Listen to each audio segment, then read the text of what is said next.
អូនស្រីមិនក៏អូនមកទីនេះនឹកបងស្រីនឹងណាឆាប់ចូលមកអូនមិនបានទៅសួរសុខទុក្ខម៉ែយូហើយម៉ែឲ្យអូនមកមើលបងមកហើយមែនទេអង្គុយសិនមកអូនអង្គុយសិនទៅចាំបងទៅធ្វើម្ហូបឲ្យញ៉ាំឬក៏យើងចេញទៅញ៉ាំខាងក្រៅទៅញ៉ាំខាងក្រៅអស់លុយច្រើនណាស់តោះផឹកទឹកសិនមក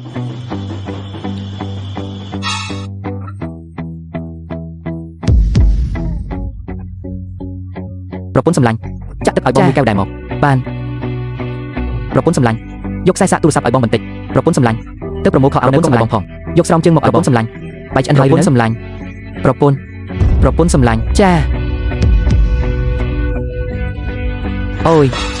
ទូរស័ព្ទខ្ញុំបងអញច្បាស់ជាសិនសម្បត្តិពីជាតិមុនហើយបានជាបានបងស្រីខ្ញុំដែលទាំងស្លូតបូតឧស្សាហ៍ព្យាយាមហើយស្អាតបែបចំណែកបងស្រីខ្ញុំវិញស៊ុយ8ជាតិហើយបានមកជួបមនុស្សដូចបងដែលគិតតែពីលេងសើចខ្ជិលច្រអូសហើយពូកែតែស៊ីបែបនេះបងស្រីខ្ញុំសុខចិត្តឈប់ធ្វើការដើម្បីមកមើលថែបងរាប់ខែមិនដែលទៅផ្ទះម៉ែវិញទេបេះដូងគាត់មានតែបងម្នាក់គត់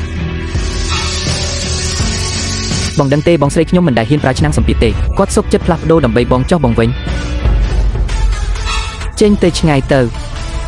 បងស្រីគាត់ចូលចិត្តលេងហ្គេមបងក៏លេងជាមួយគាត់ទៅអូនទើបតែរកឃើញហ្គេមមួយក្នុងអាប់58ខំសប្បាយលេងខ្លាំងណាស់បងគឺជាតួឯកស្រីបងអាចជ្រើសរើសសាច់រឿងតាមចិត្តអាចសងសឹកសង្សារចាស់ក្នុងហ្គេមបានទៀតហើយក៏អាចរកការងារធ្វើបណ្ដាលេងបណ្ដាបានដែរគ្រាន់តែចូលទៅក្នុងអាប់58ខំរួចស្វែងរកពាក្យថាឆេវឈួងយូថេងបងក៏គួរតែរកការងារធ្វើដែរមានចំណូលចិត្តតខ្លួនខ្លះកុំនៅតែវិលវល់ជុំវិញគាត់ពេក